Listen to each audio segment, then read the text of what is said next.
with Bishop Dale C. Bronner. Well, as we continue in this series entitled Love Without the Drama, Love Without the Drama, it is possible to experience love without all of the drama. It's a matter of how you have been acculturated in life. It depends on what you have witnessed and what you know. You can't live beyond your level of knowledge. You can't live beyond what you've experienced and seen and understand. We're going to look at scripture in 1 Peter chapter 3. 1 Peter chapter 3. I told you if I've got to do something, you may as well make it fun. 1 Peter chapter 3.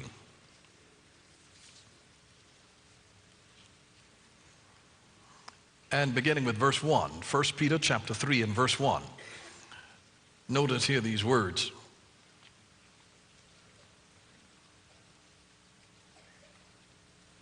First Peter chapter 3 verse 1, wives, likewise be submissive to your own husbands, that even if some do not obey the word, they without a word may be won by the conduct of their wives.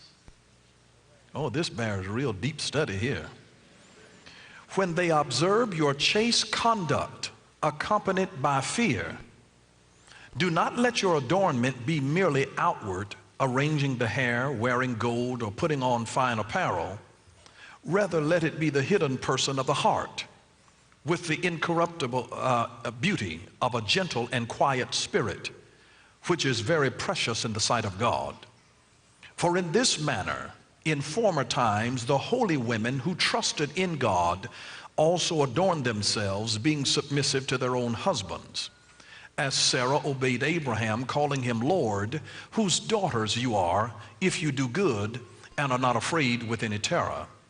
Husbands likewise dwell with them with understanding, giving honor to the wife as to the weaker vessel, and as being heirs together of the grace of life, that your prayers may not be hindered.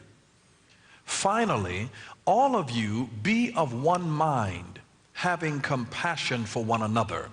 Love as brothers, be tender-hearted, be courteous, not returning evil for evil or reviling for reviling, but on the contrary, blessing, knowing that you were called to this, that you may inherit a blessing.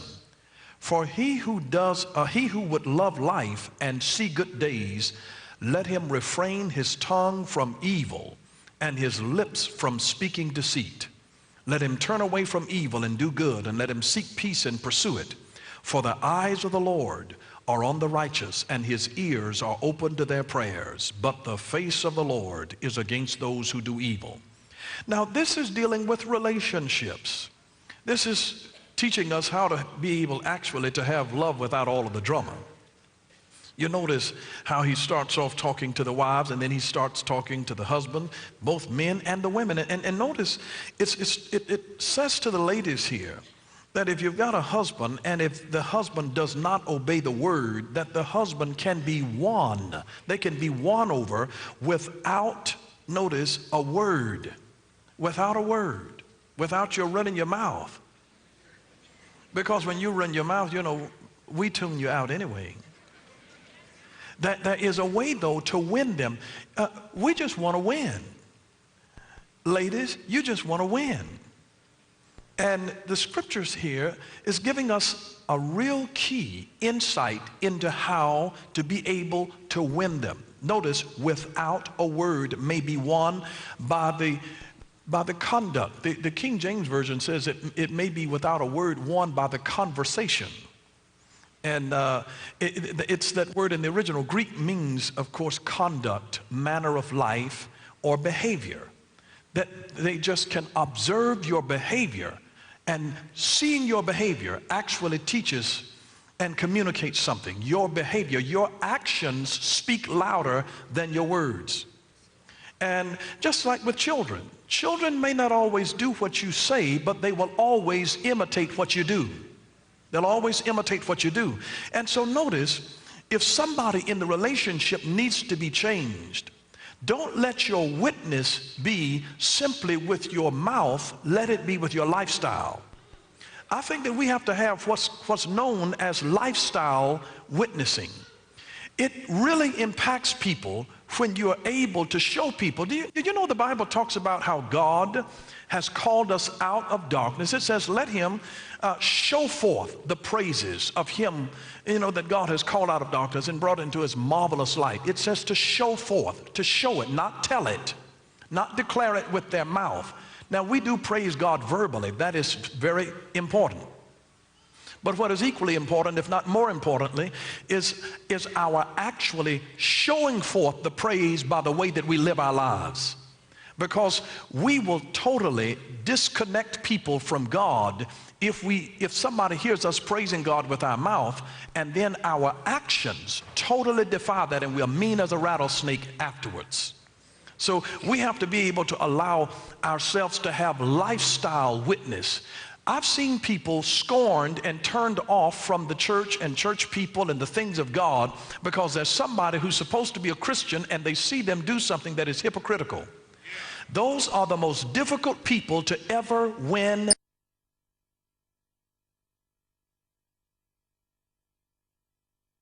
Consider to be a hypocritical example. So we have to have lifestyle witness where they may be won without word, by observing simply our conduct, our behavior, our manner of life, the way that you handle yourself in the everyday affairs of life. And that's where the real rubber meets the road. I wish that we could put microphones and bring TV cameras into people who quietly live their life and have a God-glorifying life in their homes. It's not all about what happens on a platform and what happens in the library.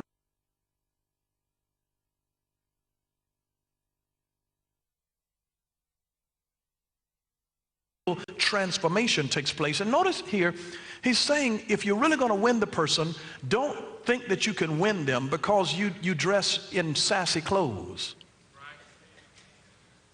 It's not your external, because your external is going to get old one day. Then what are you going to have? What's going to happen when you lose your schoolgirl figure? Let me tell you something. When I first saw First Lady,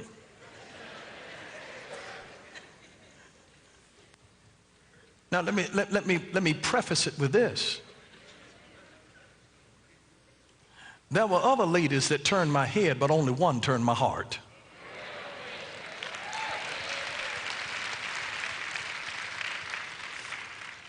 And the stuff that other people will have with the physical that will turn your head be just turning. I was talking to a friend of mine one time. We were standing out. And I mean, I was so distracted by his eyes going back and forth with everything that walked by on two legs. He just zoned out on me. It seemed like everybody who passed by that looked halfway decent just completely broke his train of thought. I had never seen lust so fill a person. He was a fellow minister. And I had just never seen a person. I'm trying to talk about the things of God. His mind, now, maybe it didn't help that we were standing right out at Spelman. And he could not concentrate on anything that I was saying because everything was turning his head. But he should have been looking for the thing that turned his heart. And so here, notice he's saying, don't let your adornment merely be outward, arranging the hair or wearing of gold. And see, I've seen some denominations in the past teach people that you shouldn't wear gold and you shouldn't wear your hair in a certain way. They were missing the point. Because if they were going to say that, then they may as well said, don't put on any clothes. Because it says also the putting on of fine apparel. So he wasn't talking about that. He was simply saying, don't let your emphasis be on outward stuff, on your clothes that you put on how you're fixing your hair, how your nails are done, and you know, all of this kind of stuff, whether you have had your skin buffed and your facial and all of this kind of stuff. He says, listen, that's not it. I mean, you might be able to get somebody's attention that way. You'll turn their head, but you don't want their head, you want their heart. And so if you really want those things, he says, listen, that's going to be based on how you conduct yourself. And ladies, let me tell you this. Men will play with things with women that they don't want to live with. And they'll play with the woman that'll turn the head, but they want to live with the one that turns the heart. And so notice, this is all that he's saying. He's saying they will be won when they observe your chaste conduct, accompanied by fear or reverence, or we could use the word respect. Respect. When they observe your respect. You know, it is a rare thing now to find women who respect themselves. My God, but how attractive is that? When I find somebody who carries themselves with respect. Now, this is a two-way street now. Please don't think that I'm female bashing here. No. This is a two-sided coin. It is a two-sided coin. But notice he's saying, let your adornment not merely be with the outward, but or the dealing with your fancy hairstyles and wearing of gold and putting on a fine apparel, but rather let it be the hidden person of the heart. Let it be the hidden person of the heart. With the incorruptible beauty, here's what's really beautiful that really turns the heart, of a quiet spirit, which is very precious in the sight of God. A quiet spirit. You don't know how attractive that is. A quiet spirit. Now, some of you all need to pray and say, God, just give me a quiet spirit. Now, and notice verse 7, husband likewise dwell with them with understanding, giving honor to the wife as to the weaker vessel. Dwell with them with understanding according to knowledge. In other words, men, let the woman in your life be your study project, so that you learn her, so that you begin to understand her. Do you know why that's so important? Let me just tell you, it's because if you're going to have love without the drama, you're going to have to learn to have dialogue in the relationship. Say dialogue. Dialogue is the word dialogos, which literally means flow of meaning. Flow of meaning. You haven't dialogue just because you got your chest clear by speaking your mind. Listen, don't give people a piece of your mind, because you don't have that like that to spare. You want a dialogue where there is a flow of meaning, dialogos, where flow through through logos word. There's a flow of meaning. It's the process by which the word comes through. It is through dialogue. You understand things through dialogue. You ever had somebody to do something and you didn't understand why they did it, and you have to have a dialogue about it? It's like, what were you thinking? Were you crazy? I mean, what did you think I was going to do when I found out about it? Oh, you didn't expect me to find out. And it is through that dialogue that we get it. So notice he's saying, men, listen, he says, dwell with them according to knowledge. Dwell with them, live with them according to understanding. Now, here's why you have to endeavor to do that. Because, see, we do too much talking but not enough dialoguing. Generally, one person is running their mouth all the time and the other person doing all the listening. That's not dialogue where you get a flow of meaning. And here's the deal.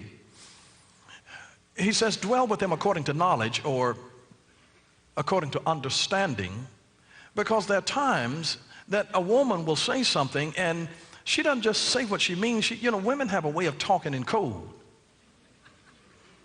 Now, I'm working on trying to be able to interpret. Maybe I'll put an ad in the paper and advertise my services once I get it down. But like if a woman is on a trip with a man, they're in the car riding, and she looks over at him and she asks him, are you hungry? Let me translate that. I'm starving. Pull over and let's get something to eat.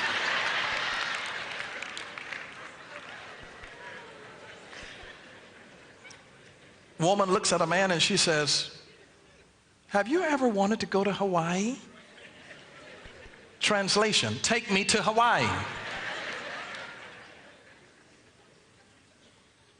A woman says, okay, fine, go ahead. I don't care. Translation, you know I don't want you.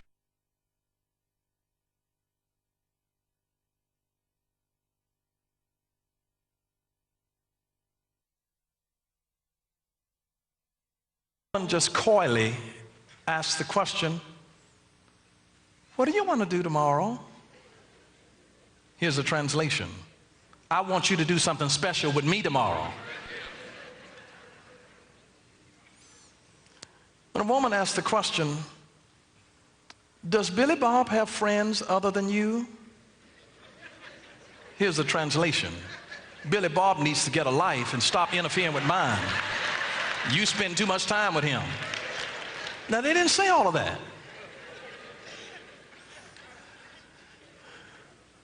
Let me just say this, that when a woman nags a man, here's what she's saying. I have needs that you are ignoring.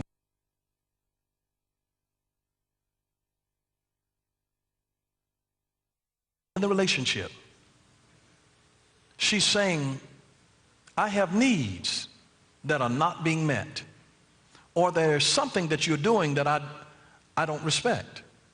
But they're saying there's a need.